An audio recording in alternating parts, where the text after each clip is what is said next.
दोस्तों, जो कहानी आज मैं आपको सुनाने जा रही हूँ, ये एक औरत की दर्द भरी कहानी है जिसे सुनकर आपके आंखों में आंसू आ जाएंगे। तो चलिए शुरू करते हैं। ससुराल में वो पहली सुबह मुझे आज भी याद है। मैं कितना हड़बड़ा के उठी थी। सोच रही थी कि लोग क्या सोचेंगे। एक रात ही तो इस घर में काटी है। एक लड़की की तो पूरी जिंदगी ही बदल जाती है शादी के बाद, और एक ही दिन में इतना बदलाव, जैसे आकाश में उड़ती चिड़िया को किसी ने सोने की मोतियों का लालच देकर पिंजरे में बंद कर दिया हो। कुछ दिन तो ऐसे ही बीत गए।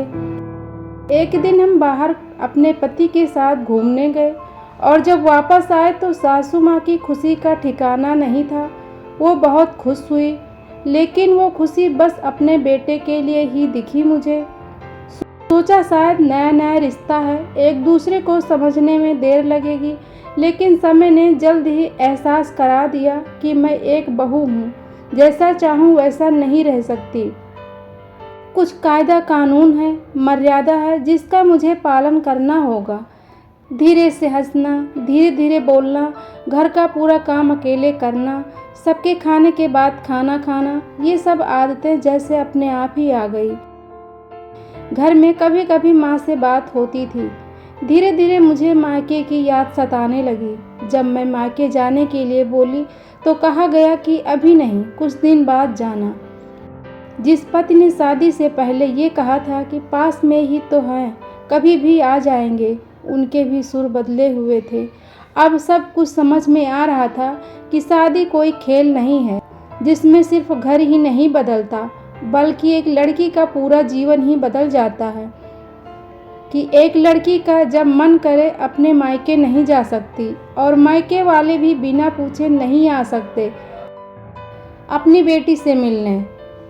पीहर का वो अल्हड़पन, वो बेवजह हंसना, जब मन करे तब उठना, सोना नहाना, सब कुछ अब यादें ही रह जाती हैं।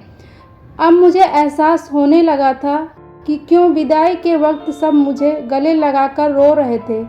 असलियत में मुझसे दूर होने का एहसास तो उन्हें हो ही रहा था, लेकिन एक बात और थी जो उन्हें अंदर ही अंदर परेशान कर रही थी कि जिस सच से उन्होंने मुझे इतने साल दूर रखा, अब वो मेरे सामने आने वाला है।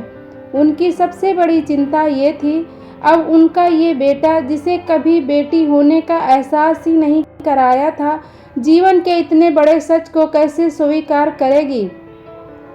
माँ परेशान थी कि मेरी बेटी ने कभी एक गिलास पानी तक नहीं उठाया, वो इतने बड़े परिवार की जिम्मेदारी कैसे उठाएगी। सब इस विदाई और मेरे पराये होने का मर्म जानते थे, सिवाय मेरे। इसलिए सब ऐसे रो रहे थे जैसे मैं डोली में नहीं, अर्थी में जा रही हूँ। अब मैं समझ गई कि उनका रोना गलत नहीं था, हमारे समाज का नियम ही है ये।